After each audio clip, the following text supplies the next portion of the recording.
Welcome back, ladies and gentlemen. This is Just the Worst Movie Review Podcast, episode number 11 to be perfectly precise. And as usual, I'm your host, Billy Donnelly, who you can find at JoeBlow.com. This is Infamous, and right here at Just the Worst Podcast. And the title is not just a clever name. We like to make sure that we review films week in and week out. So every week when we bring you a brand new episode, we review the latest releases that are going to be hitting your theaters this coming weekend. And we like to bring in a new point of view every week as well. In addition to myself, I like to bring in a rotating crop of critics to kind of bring you fresh perspective, fresh opinions, and fresh ideas when we're talking about it. Not just the same person all the time giving you their lowdown, their opinion on what they've seen, but somebody new to kind of give you a wide array of the tastes that are out there as far as movies and film criticism. So joining me this week, you can find his contributions on CriterionCast as well as Battleship, Pretension. Scott Nye joining us here on the show. So Scott, thank you very much, man. I know it's been hectic trying to get you here on the show. Kind of a crazy day as the holiday season kind of is, but I appreciate it. So welcome to Just the Worst Movie Review Podcast. Yeah, man. Thanks for having me. Thanks for rolling with my schedule. Absolutely. And you know, as I like to set out in the beginning every single time when people listen to the show, maybe it's your first time, or even from the guests when we bring them in, they go, why am I on Just the Worst Movie Review Podcast? We like to break it down, and we're a little self-deprecating, but everybody likes to lay claim to being the best podcast, the most amazing podcast, the greatest podcast that's ever been podcasted on the face of the earth. I don't want to battle it out for those titles. We'll just settle for being just the worst. And we'll lower your bar of expectations and surprise you with our wealth of knowledge and opinion. See, there it is. So Scott, before we get started, let's just kind of, so we always like to inform the listeners who we have on the show. That not that we're just pulling some random individual off the street and being like, what did you think? So let everybody kind of know your credentials, how long you've been at kind of film criticism, as well as the outlets that you're at right now, how long you've been going with them. Well, film criticism, I guess you could say I've been at it since high school, if you want to be charitable, as far as writing amongst my friends and for the school paper and stuff. But professionally speaking, I like to say it's only been about 5 or 6 years. So my modest accomplishments don't sound too meager. But I write regularly for Battleship, Pretension, as you said, in CriterionCast. I've been writing for both those sites for about 4 or 5 years now. And podcasting for them. I host the mainline episodes on CriterionCast, where we kind of go through various movies in the collection and talk about them and talk about those releases. And yeah, and then I write movie reviews for them, write reviews of discs released in the UK, and cover AFI Fest at Battleship, Pretension, and TCM Fest as well. So yeah, I've mostly my credentials are mostly sticking with it. My writing's also appeared at RogerEbert.com and The House Next Door, some slightly more familiar outlets. But yeah, you know, I'm in it for the enjoyment. See, but he's in it. He's in it, and he does it. And he look, the difference between a lot of us and other people out there is we just happen to have an outlet to make our voice heard. Everyone has an opinion as movies are concerned. You sit around with your family, your friends, you have an opinion. You talk about movies, what you like, what you didn't like. We just happen to see a ton of films, and we've been at it far for a too little many, bit. I'm sure. Yes, sometimes far too many. And as a result, we have an outlet to kind of voice it. So that's really the difference between us and you listening. But other than that, we all appreciate films as a whole, and we like talking about them. So this week we have 2 releases hitting wide release in your theaters, In the Heart of the Sea as well as The Big Short. So those are the 2 films on the table for this particular episode, and let's get our hands dirty, literally, and kind of get right into it. And we'll start with the whale movie. In the Heart of the Sea is the Ron Howard picture. It is based or inspired by true events is how they want to term it, which usually means a fictionalized version of the real deal. And this is based off of Nathaniel Philbrick's 2000 nonfiction book, also entitled In the Heart of the Sea, which tells the story of the sinking of the whaling ship Essex in 1820, which inspires Herman Melville's tale of Moby Dick. So this one stars Chris Hemsworth, as well as Benjamin Walker, Cillian Murphy, Tom Holland, Ben Whishaw, and Brendan Gleeson, amongst others. And some CGI whales.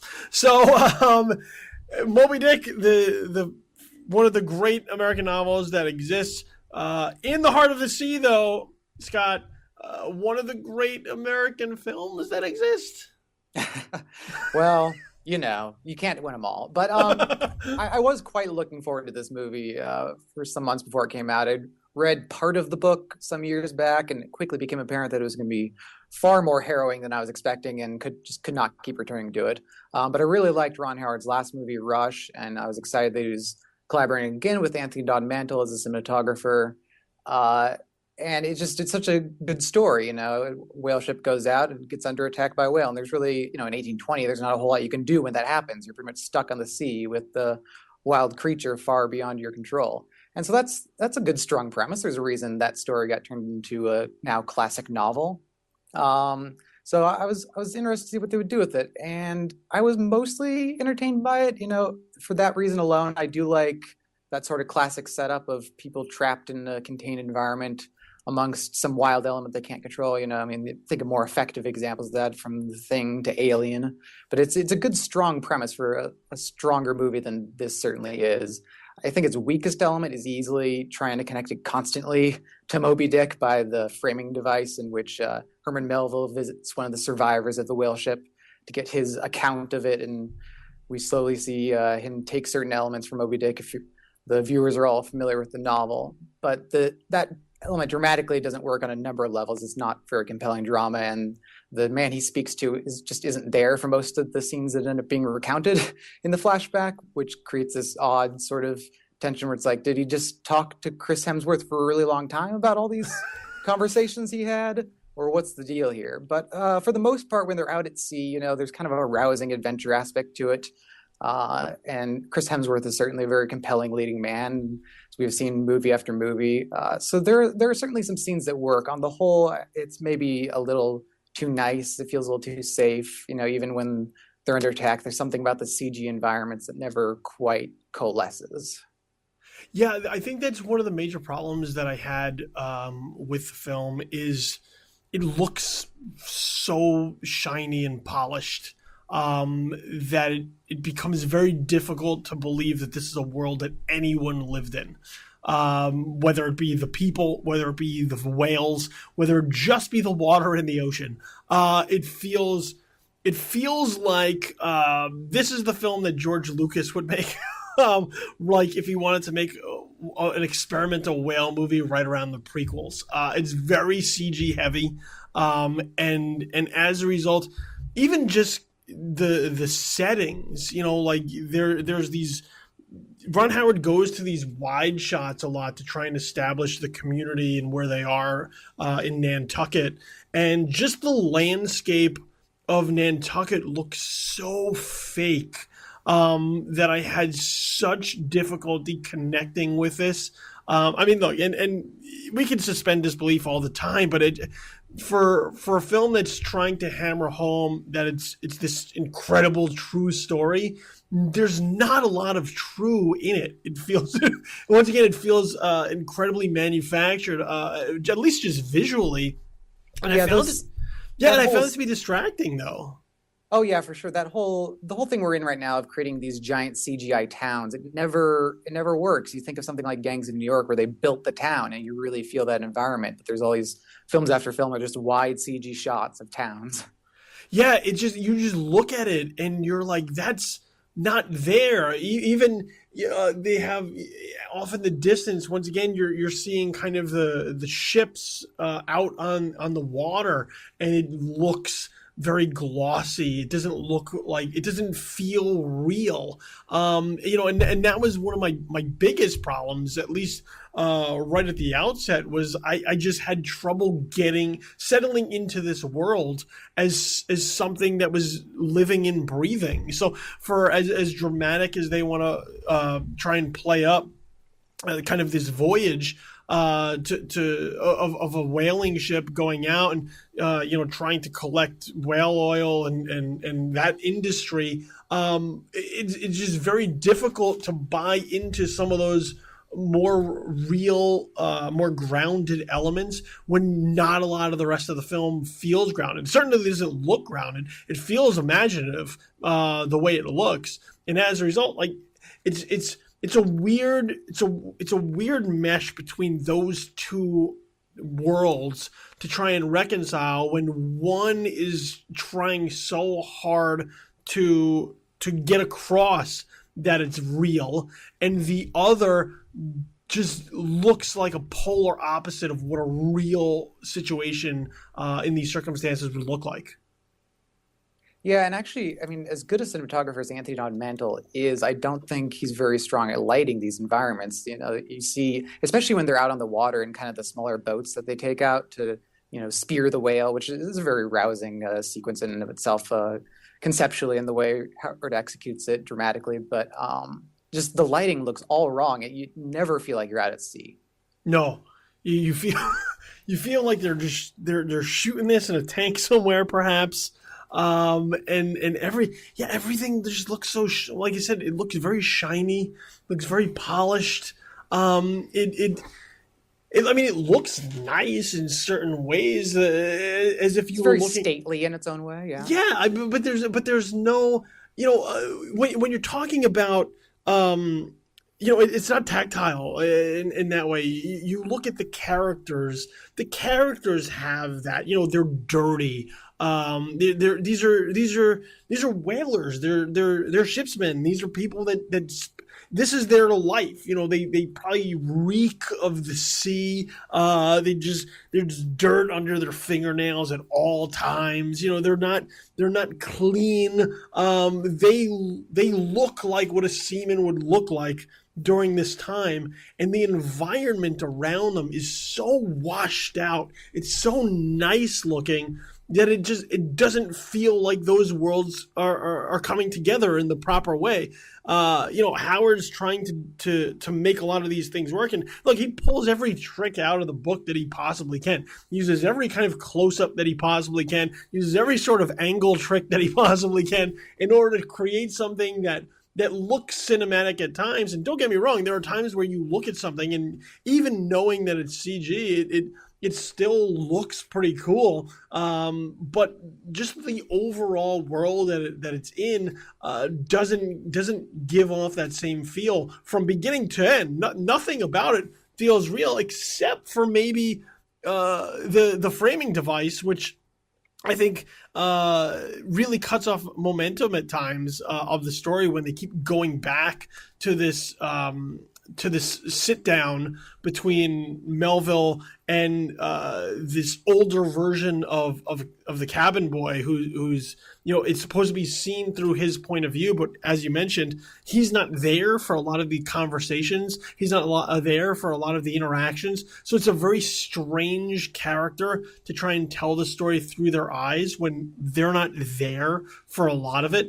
But that's probably the only time I felt like this was a lived-in world, because they're in a place, that it's not a fake place. They're in this cabin. They're sitting around drinking whiskey and the lanterns, and there's things around them. You feel like that's a real place that they exist in, and the rest of it, not so much. Yeah, but those scenes are also like weirdly the least viable dramatically. The actors, both of which are very capable, and it's Ben Whishaw as Herman Melville and Brendan Gleeson as the older cabin boy. Both were very capable actors, but they're just stuck, either in Melville's case being very using a lot of proclamations or just constantly goading their character on. The other guy's just left with nothing but exposition. And yeah, then it has that, I mean, as long as we're getting into spoiler territory, that really awful reveal of his wife sitting there having heard everything, and she's like, "I understand what you had to do." Yes. Which just is out of nowhere. And, she just walks out of nowhere like, "I heard it, and I understand." And you're like, what is going on here? What a strange interaction. And this is really the smallest of nitpicks, but Moby Dick was published in 1851, which is about 30 years after the events of the whale ship Essex. And Brendan Gleeson is like, 50 something. So he's 60 actually. So his relationship to the age of the cabin boy doesn't quite check out. I mean, I know people aged harder back then, and life on a whale ship can't have been a calming atmosphere, but nevertheless, it's one of those things that's like, wow, life's been hard on you, cabin boy. But I do think the drama, for the most part, in the rest of the film generally coheres.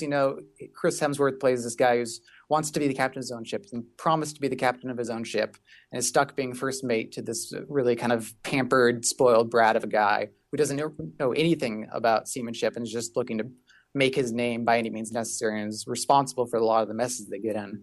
And so I think the central tension between them is fairly strong and only gets stronger the worse things get, because the captain realizes that everything's his fault but won't admit it, and Hemsworth realizes that his fault but can't really say anything about it, or else he'll lose his position in years to come. And that drama isn't pushed probably as far as it could. The screenplay by Charles Levitt, who is not a terribly accomplished screenwriter, but it's serviceable without being particularly daring. Yeah, the relationship between Hemsworth and Benjamin Walker, who plays the captain, there is that tension of, well, I earned it versus somebody, kind of being born with a silver spoon in their mouth, and the sense of entitlement they have kind of living on their name, whereas someone doesn't have the name that means as much, even though the work kind of speaks for itself. And, we've explored these dynamics before, and I think between those two characters, it works for a while. And then it just kind of starts to make its way into cliched territory, where now the captain is learning more and kind of giving more responsibility over to this first mate who's like the super whaler. Who, like his first scene, like on the boat, I believe they have trouble cutting one of the sails loose, and he just climbs up this rope ladder, surpassing everybody else that's around him, and he's hanging by one arm as he cuts it loose, where these other whalers are struggling. So you look at it and you're like, oh, okay, so it's gonna be kind of like it's that. It's heightened to the point where it's almost cartoonish. Once again, it takes away being living kind of in this grounded atmosphere. But beyond the relationship of those two, which then kind of goes away towards the later stages of the film, there's not really much else to this ship. You have a lot of crew members that you just really don't know. They're just there.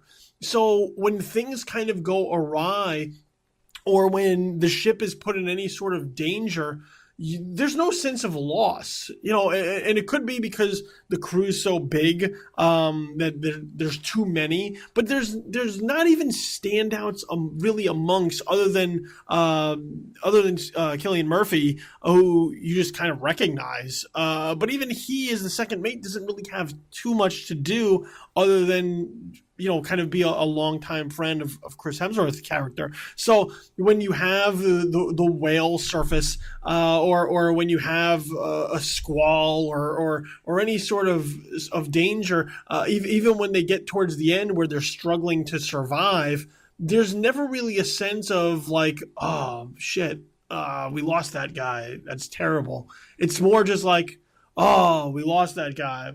Well, one down, more to go. So I think that's just another issue, kind of with the way that the story is structured, is that you have all of these characters, and you're supposed to kind of have this, not family environment, but it's a brotherhood kind of as far as the seamen are concerned, and the time that they're out there, long periods of time away from their family just by themselves, and you never really get a sense of any of that, and as a result, you never really get a sense of who any of these people are, other than Hemsworth and the captain and the cabin boy.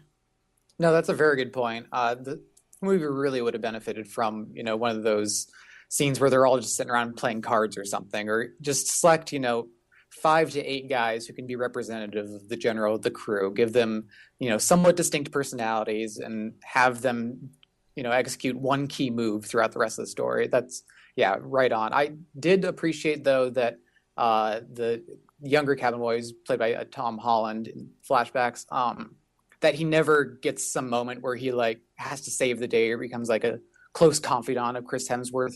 He's just the guy who happened to live long enough to tell this story. It's a small choice, and it's so like ill-considered that it might not have even been a choice, but nevertheless, I did appreciate that. I also have problems with the whale in the movie. There's not enough whale. It's funny because when we talk about the film, when you talk about it amongst colleagues, nobody refers to it as In the Heart of the Sea. Everybody just kind of talks about it as the whale movie, possibly for trying to avoid confusion with Angelina Jolie's By the Sea. That could be their similar titles, same kind of time frame around. Let's just separate them. But everybody's just talking about it as the whale movie. They're like, "Oh, have you seen the whale movie? I'm looking forward to the whale movie." It's not really the whale movie. There's not a lot of whale in it. And when the whale does show up, it's so preposterous that you almost wish that he was gone again. You're like, I waited all this time for this fucking whale to show up, and now the whale is here. And he's like Jaws whale in the behavior. Look, I'll admit, the first kind of interaction with the whale, which is the great white whale, there's some cool visual stuff to it. But once again, you're talking about just this CGI creature colliding with this ship populated by people you don't know anything about, and it really just creates moments of indifference other than that kind of looks cool. So you have this whole sequence with a whale attack, basically, and then as we watch the ship go down, and now it's kind of this tale of survival. And when the whale surfaces again, it's like Jaws: The Revenge. Like the whale's just been hanging around following them forever before he decides that he's going to do something again. Before there's kind of this man nature humbling kind of situation going around. So yeah, as I'm watching it, there's this part where you're just like, I'd like some more whale. Like we're building to whale, and then the whale is fleeting, and you're like, why? Yeah. Why couldn't we have just some more whale? I see where you're coming from. I'm not sure I agree. I kind of like the way the whale was deployed in the same way that I did kind of like the more heightened aspects of the movie, Chris Hemsworth bounding up the sail, as you noted earlier. I like that the whale was uniquely determined to take the ship down. I don't know anything about whales. Maybe that's the way whales do behave. But my guess is it would have to be a little bit more aggravated than just the ship being there for it to suddenly want to destroy all of them. But I kind of like that it kind of hung over the movie, and both our anticipation of it, as you noted, and then when it finally attacks, when will it come back? It does kind of have the Jaws effect of, even though, that famously came about accidentally, and they seem to have all the money in the world. There's a nice dramatic arc to that, I found it. I mean, my issue is more, the whale comes, the whale attacks, and then kind of just leaves, and then you don't ever really expect, like, you want the whale to come back because, once again, like, this is the whale movie. But when the whale does come back, it's so random. I think it's like 30 days between whale incidents. And yeah, it got the Jaws effect of like, and I'm not talking like original Jaws. I'm talking like Jaws sequels where like the shark follows the Brody family to like the Bahamas and like out for revenge. So yeah, there's just this very weird setup between the ship and the crew and this whale, that the whale is kind of an afterthought, and then when the whale does show up, I just found it to be just kind of dumb. The way that the whale stuff was kind of executed and how it works its way into the story. Yeah, I think this is going to have to be an agree to disagree point, but you did hit on one aspect that I definitely agree with, which is the idea of the timeline. And this is something that modern movies really struggle with, is the impulse to keep the momentum up, but also wanting to communicate that a great deal of time has passed. There's no sense that they are out at sea for, I think, a total of 2 years, maybe more. See, I don't even know, because there's, aside from the title cards that incrementally come up being like 14 months later, or 14 months at sea. There's no real internal sense that this time has passed. It seems to be a matter of hours or days at most. Yeah, and there's also no real sense of the geography. They kind of just tell you, they're like, well, they're 1,200 nautical miles from here, but then. I think there's like three rescue boats that are kind of together.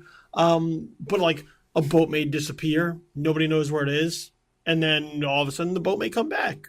So there's no sense of like where they really are. Not necessarily even in correspondence to land, but where they are in relation to each other, that they kind of just float in and out. Like I think there's one boat that just disappears and we never hear from it again. Like it's just gone. Just like I think that is on purpose though, because it's a big sea. People drift apart and they are rescued separately. It is, but when with the other boat, we at least go to that boat.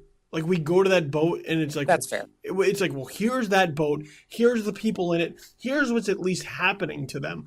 Even if we saw the third boat and everybody inside of it was dead, at least we kind of know. This one, it just vanishes into thin air. And did it sink? Did the whale come? And even then, the whale's like menacing looking. Like, did the whale eat the ship? What's going on here? So I think there's a lot of just kind of some threads that they just kind of leave hanging there, and they could look at it and say like, well, these are minor threads. We didn't really need to do anything with it. But when I found myself, as I'm not getting into this movie, these are the things that start to stick out to you as you're watching it. The difference between a good film and a bad film is that a good film can make mistakes, but you overlook them, you forgive them. You're into whatever's happening on screen, that even though these things pop up, you don't really care because you're so into what it is that you're watching that as they come across the screen, you're just like, whatever, it's no big deal. With a bad film, those are the ones you take notice of. These things stand out. They bother you. You're like, hey, where are those people? What's going on? Where is that other ship? And that is kind of what I took away from this film, is that the little things started to build up into more problems for me as I watched this, and as a result, I just found this film to be kind of lacking. Yeah, a colleague referred to those kind of things as the kind of things you dislike when you already dislike the movie. And as much as they may seem kind of nitpicky to anyone listening, I think we also got to the kind of underlying problems, and just kind of the lack of any real urgency, and to the performances, to the drama, to anything else really. I mean, look, do they do some cool things out there on the water with the ships? Yeah, I think so. I think there were some, especially even with the whales. Like there's these very like close ups of like the whale and like the whale's eyes, kind of showing what's behind the whale, or the kind of the scale of the whale in some ways. Lots of Dutch tilts all over the place. There's all kinds of things that, like I said, Howard is pulling everything that he possibly can out of his bag of tricks to try and make something more of this. But I couldn't find it there, and as a result, the whale movie, for lack of a better term, just sunk on me. And I did not find this one floating. I found this one quickly going towards the bottom, and not one that I could recommend really. Yeah, I'm pretty much in the same boat. All puns clearly intended. So In the Heart of the Sea, the whale movie, Not so much a whale movie, more a tale of survival, I guess, of the crew of the Essex. And for me, can't give this one high marks. Gotta kind of give this one a pan. And Scott sounds like is right around the same area for me as me. So there you go. That's In the Heart of the Sea. And the rest of the movie, I think we can blow off. Once again, pun clearly intended. There's just so many with a whale movie. You really can. Yeah, I mean, we really speared this one. Too soon, I know. Okay, so let's pivot to the second film on the docket for this week, and that would be The Big Short, which is an adaptation of the 2010 book, also known as The Big Short, by Michael Lewis, who is responsible for Moneyball as well as The Blind Side. And this is a tale about the financial crisis that took place right around 2007, 2008, with the buildup of the housing and the credit market and the collapse of that, which left the world's economy in utter shambles. Ensemble cast starring Christian Bale, Steve Carell, Ryan Gosling, and Brad Pitt, with Adam McKay, an interesting choice to direct this particular film. So The Big Short, did this one do anything better than In the Heart of the Sea did for you?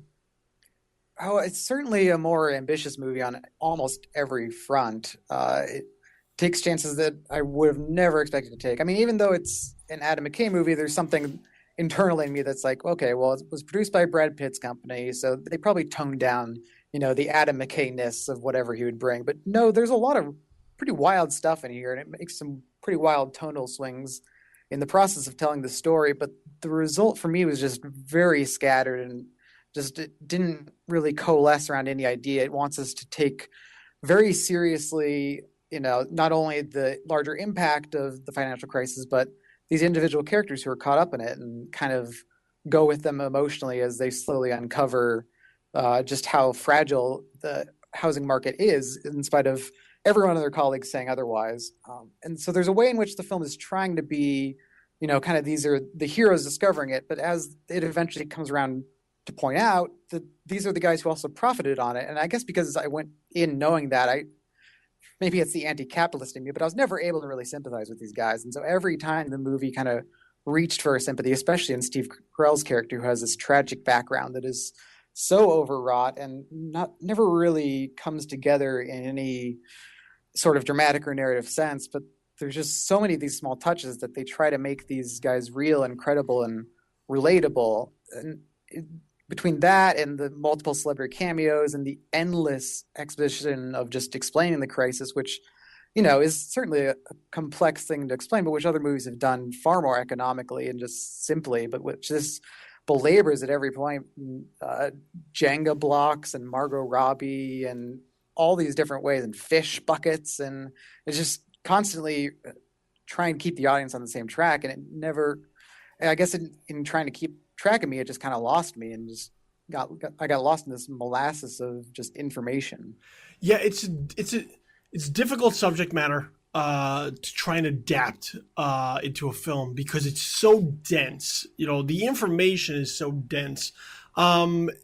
And look, I will give Adam McKay credit, and the screenplay is he co-wrote with Charles Randolph. I will give credit to them for doing probably as best a job as they thought they could in explaining things. Because the thing about it is you're talking about credit default swaps and CDOs and subprime lending and all of these things that when they're layered upon each other is confusing as all hell. If you're an investment banker or you work on Wall Street, you may know some of this stuff. So to a layperson, watching this, it will make your head spin. And I think, but I also think that's part of the point is to show how confusing this is, to show how the system is set up to make you not understand, so that people who have a better grasp of it can take advantage of the system while you're, as the film, hammers home, while you're distracted with all the other things as people are greedy and taking advantage of whatever they can to excess. The Big Short to me is, you mentioned kind of being ambitious. It's a difficult film for me because I can't really tell if I liked it or not. I can tell you that watching it, it made me angry. It infuriated me to no end. But it's difficult to know if it's because of the film or simply because of the information that the film is relaying. Is the film doing the job of that, or is it simply just the vehicle which conveys the information to me, and it's the information that's pissing me off? If I sat down and I read Michael Lewis's book, I'm pretty sure I would have thrown the goddamn thing across the room and just been furious. The deeper and deeper you get as you kind of peel back the layers of the onion and see just how corrupt and greedy and awful the financial system is. But I don't know whether I can actually credit the film towards invoking any of that emotion in me, because it's really just kind of, it's like where we are right now, kind of the current climate. And you look at the political climate and, you have all these things hitting you and you're watching it and you're reading it, and some of it will just piss you off to no end. That doesn't mean that it's the outlet that's doing it.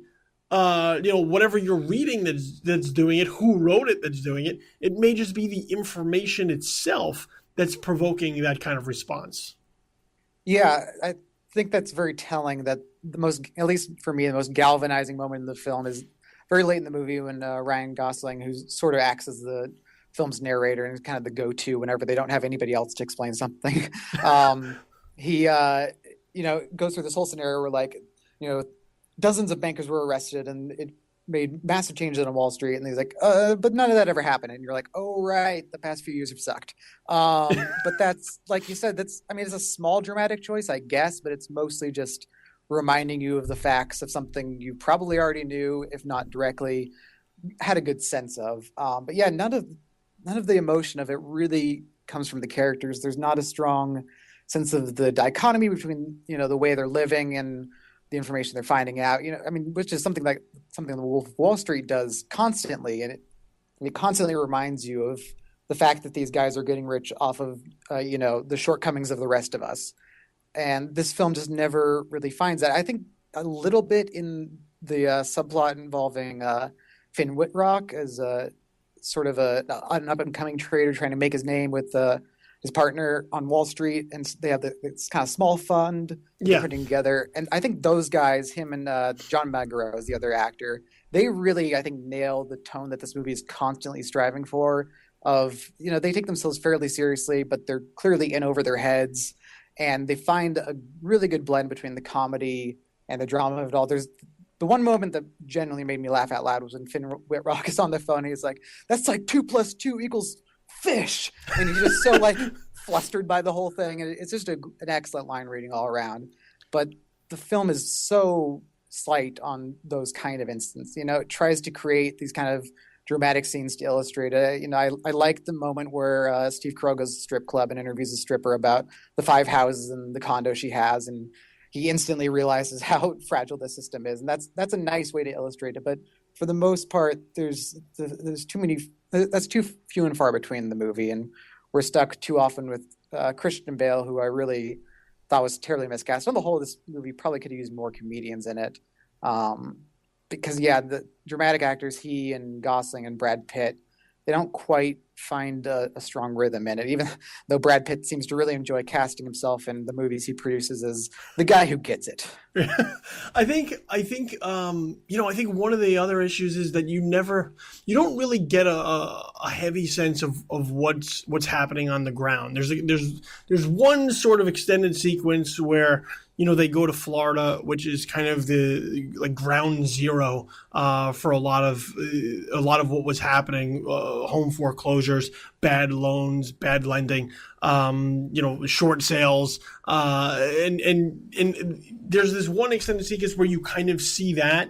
They go to this community that's just kind of empty. There's, I think, one house, where the guy's like, is my land, my land, he learns that his landlord's not paying. He's in foreclosure. He's not paying the rent, and now he may be evicted. And the rest of it is kind of just empty houses. So you never really get a sense of how the financial crisis is impacting the regular people, what's going on, how Wall Street has kind of this disconnect in as far as their greed, how much money they're making, and what it's doing to people on the ground, the regular people who are going to be affected by, CDOs and bad lending.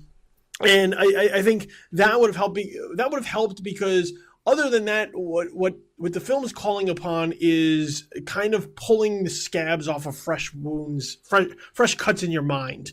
Saying, look, this is fairly recent. You remember this, and you've seen maybe people lose their homes or be foreclosed upon or lose their jobs, or the economy's tanking, their pensions, their stocks, whatever, and it's lazy in the way that it's hoping that you do the work for them in that regard. So I think that might have helped the journey a little bit.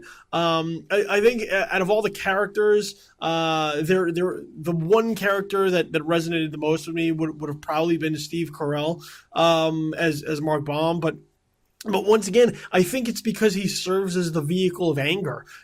He's the only one really in this entire film that is pissed off about anything. He sees what's going on. He can't believe that he's going on. He already has kind of a fuck you attitude towards the bank as it is.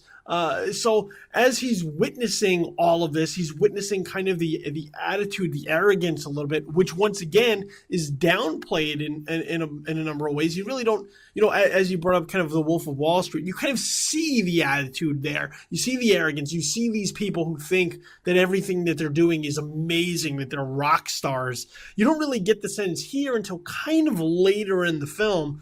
So as a result, Carell was the only one that really hit home with me because he spoke to what I was feeling. This is a guy who's pissed off throughout this movie. I'm pissed off throughout this movie. So look, we have something in common. We have something we connect with. But everyone else is kind of there and in their dribs and drabs, kind of in their own little plots, piecing together the bigger puzzle. And I just don't know that overall it was able to hit every single one of those successfully.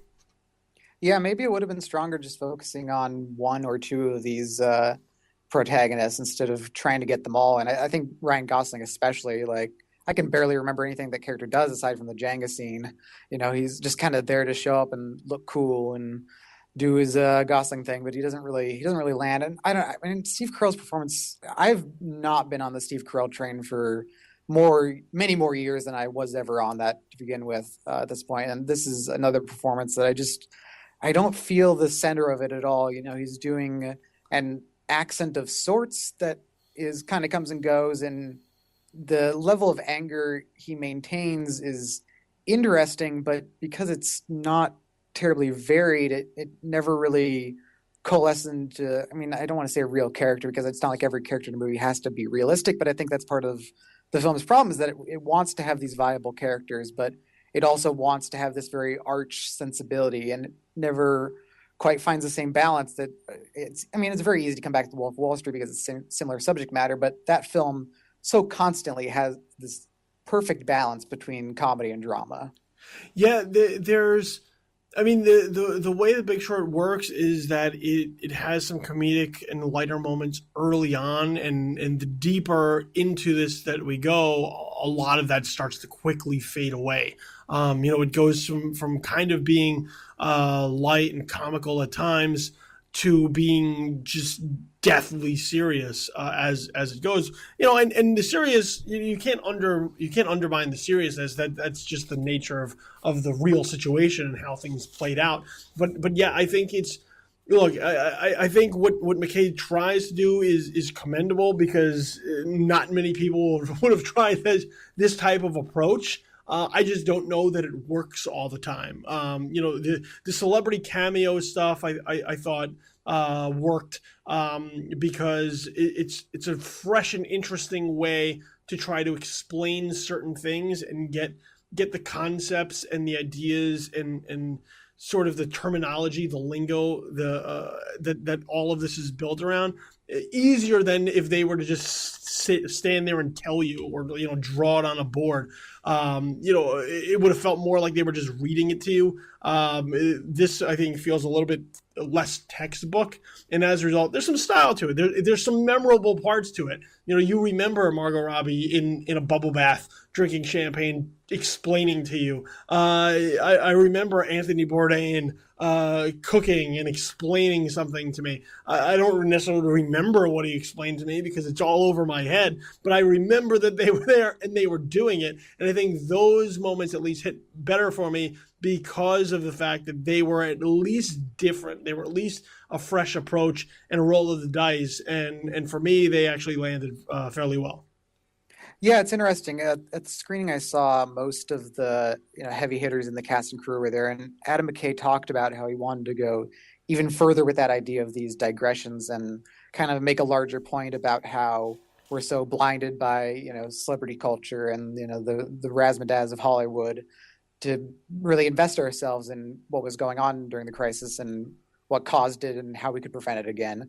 But he put it very generously, but it sounded like the producers kind of shut that idea down and let him have these kind of few asides. And I think it would have been a stronger movie if he had been able to go even further with that and really indulge that kind of free associative aspect of him that has made his better comedies so successful. As it is, I mean, yes, it's certainly very easy to remember Margot Robbie in a bathtub for any number of reasons, but the moments do pop, but I don't think they quite do anything more than just feel like it feels almost condescending in a way. It's like, we can't pay attention any other way, which is something they could twist into a interesting thematic idea, but I don't think they really do. It just kind of lays there and feels like it's talking down to me. Well, I would disagree with you on that point, in that I don't know that we would pay attention. I think once they started standing there kind of in front and through kind of these expositionary conversations explaining about CDOs and subprimes and the bond ratings and all that, I think unless you're an economist or a banker or an investment broker, I think your eyes would just start to glaze over. You'd feel like the movie's just talking at you, not necessarily to you. I think here it's done. Yeah, it's done in a way that pops, and I think in that way, at least though, it's something different. Where when Margot Robbie in a bathtub sipping champagne comes on the screen, you're damn well sure that you're going to pay attention to every word that she has to say. What is she? Wait, this must be important. And as a result, I would commend McKay on those choices. I would agree that there is some kind of unrealized elements to the film that you kind of brought up, as far as the distractions, what people pay attention to. And I think that once again speaks to, what was going on the ground while this was happening, where, you do have that extended sequence with the foreclosures and the vacant homes, but you get a very tiny sense of why wasn't anybody paying attention to this? Why didn't anybody care? Why wasn't anybody taking notice of this as it was happening? And really it comes down to like, well, we were paying attention to other shit that's meaningless, things that aren't important. Our priorities are all kinds of screwed up. So I think, yeah, that would have been interesting as far as just kind of an element to kind of explore a little bit. And look, the movie's like 2 hours and 10 minutes anyway, so it's not like they didn't have the time to kind of really dip into some of that, even just a little bit, to kind of like say, hey, we're all at fault during this, not just these people. Everyone was kind of asleep at the wheel while this was going on, and we're all kind of to blame. And as a result, we should all be paying attention now even closer to try and make sure this doesn't happen again. And I don't know that that's that's an element that touches upon really at all. And I think it's something that would have made for at least an interesting thread to at least kind of dive into.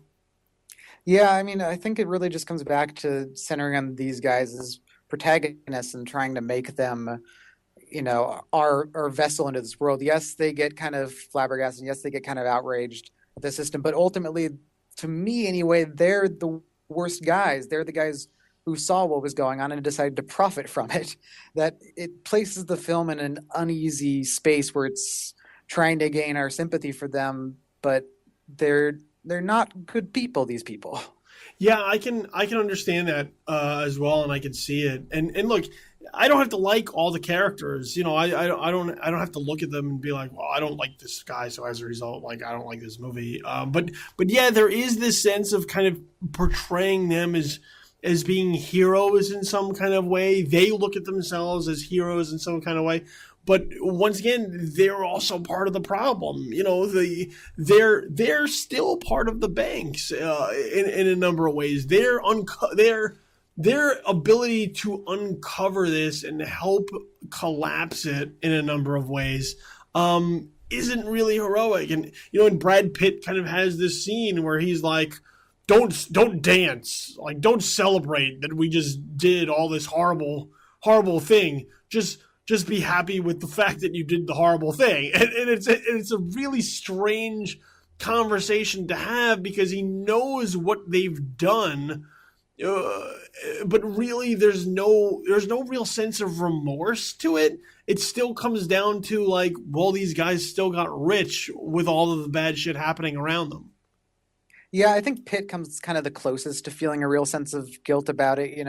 Steve Carell has a very ornate scene in which he's brooding about the whole situation on the New York skyline, but I don't really get that internalized the same way with Pitt, who doesn't do a lot in the movie. He kind of rests on a certain sense of his own charisma, but I do think he communicates a certain sense of falling back into a system that his character at least proclaims to hate and seems kind of uneasy about getting back into. But his character is also not, by far, not the film's main focus, not even the main focus of the storyline he's in. So that whatever sense is there doesn't really stick around. Yeah, it's he kind of just comes in and yeah, there is that sense of like, well, I don't really want to do this. But then he does it anyway. So right. so even as that's happening, even as he's trying to cast himself in this kind of sympathetic light, like, oh look, I'm better than this. This is all evil. I'm really a good person. He still goes out and helps these two guys who want to be rich. And like that, I think that's what he says is like, well, you wanted to be rich, now you're rich. And you helped them do it. So like as that's happening and he's trying to have kind of this holier than thou, I'm better than this attitude, he's still just as much of an asshole as everybody else throughout the film who help this crisis happen. Yeah, totally. Yeah, I mean, it's a frustrating film. I really appreciate that it did try to do more than the material even called for, in addition to servicing some very complex material. I still really think Adam McKay is a more gifted director than certainly the Oscar crowd tends to give him credit for. He pulled together an interesting cast, but yeah, the film came up a little short for me. Well, I would say that it is, this isn't your typical Adam McKay type of film. So, oh, no. So in that respect, I think it's a step in a new direction. From him kind of just doing these improv heavy Will Ferrell starring comedies. Now he's stretching a little bit more as a filmmaker, and I like it. I like seeing him at least at least bringing something new to the table and trying something else. Whether or not it succeeds or fails, I think it's hit or miss throughout. But I can at least give him credit for throwing his hat into the ring and saying, I'm not just going to be this one guy who makes this one type of movie. And now, as a result, I'm curious to see what he would do next. I'm curious to see what would happen when he gets another film, not of this type, but that strays from kind of what Adam McKay has been known for and lets him be a little bit more of a storyteller than kind of harnessing all of these kind of comedic talents and trying to make something of all of their comedy. Yeah, I say bring it on. I can't wait for anything he does next. All right, so those are the two films. Let's recap really quickly. In the Heart of the Sea, sink or swim? I think lots of sink here this week. I found it to be extremely lacking, had a tough time getting into this very clearly make-believe world, and not enough whale for me either. And Scott, kind of in the same boat, right amount of whale for him. Yeah, like some of the adventure aspects. There's some good stuff in there, but it's going to be forgotten and quickly. Yeah, overall, can't recommend that one. And The Big Short, once again, an interesting mix of kind of comedy and real serious fare. I think it fares a little bit better in some of the areas, but it is a very confusing film for me to kind of deliver a verdict on, because look, I walked away feeling probably what the film would like for me to feel. I just don't know that it's the film that did it. As opposed to kind of just the source material. And as far as Scott's take on it, just kind of a jumble, a mixed bag all around, from the story to the focus to the cast to the script to the performances. So The Big Short, I would give it a slight recommendation, more to kind of dip into how truly fucked up this financial crisis was. If you thought you knew, you probably didn't even scratch the surface. So in that way, that's kind of my recommendation on The Big Short. But as far as you're concerned, not so much. Yeah, I mean, it's a very interesting, unique movie, and so if listeners think they're maybe interested in it, I say why not give it a shot. There's a lot of people out there who really like it, and maybe you'll be one of them. And it's certainly unlike anything that else that's out right now, and unlike most of what's been made before. So, it's worth supporting in its own way. So there you go. One maybe, and one not so much. So there you have it for this week's episode. So Scott and I, thank you very much, man, for joining us here on the show. Before you get out of here, let everybody know where it is that they could find you on the interwebs. Yeah, I'm on Twitter at Rail of Tomorrow. That's RAIL of Tomorrow, and at BattleshipPretension.com and CriterionCast.com. So there you go. You can find us, of course, on social media. So make sure you follow. We're on Twitter at JTW Podcast, as well as on Facebook, facebook.com/JustTheWorstPodcast. Find me there online as well. On Twitter, follow me at InfamousKid, and on Facebook, facebook.com/BillyTheKid. All the podcasts you can find on SoundCloud, so soundcloud.com. Just search Just the Worst Podcast, and all of our podcasts will come up, including all of the previous Just the Worst movie review podcasts, including this one, as well as all our other various podcasts. The URL is going up. I promise you it will all be situated shortly. Holidays are a crazy hectic time, so it's taking a little bit longer, but once that is established, your RSS, your iTunes, your Stitcher feeds will all be set up for you to go ahead and line up your subscriptions. But in the meantime, SoundCloud.com, that is the way that you want to go. This has been Just the Worst Movie Review Podcast, episode number 11. I've been your host, Billy Donnelly, who you can find at JoeBlow.com. This is Infamous, as well as here at Just the Worst Podcast. And remember, go ahead and find yourself out there something to watch. There's always something good. You just got to look hard enough. So for Scott and I'm Billy Donnelly. Thank you for joining us. I'll be back next week with something I think called Star Wars. But until then, go check out something at your local theater. We're out. Peace.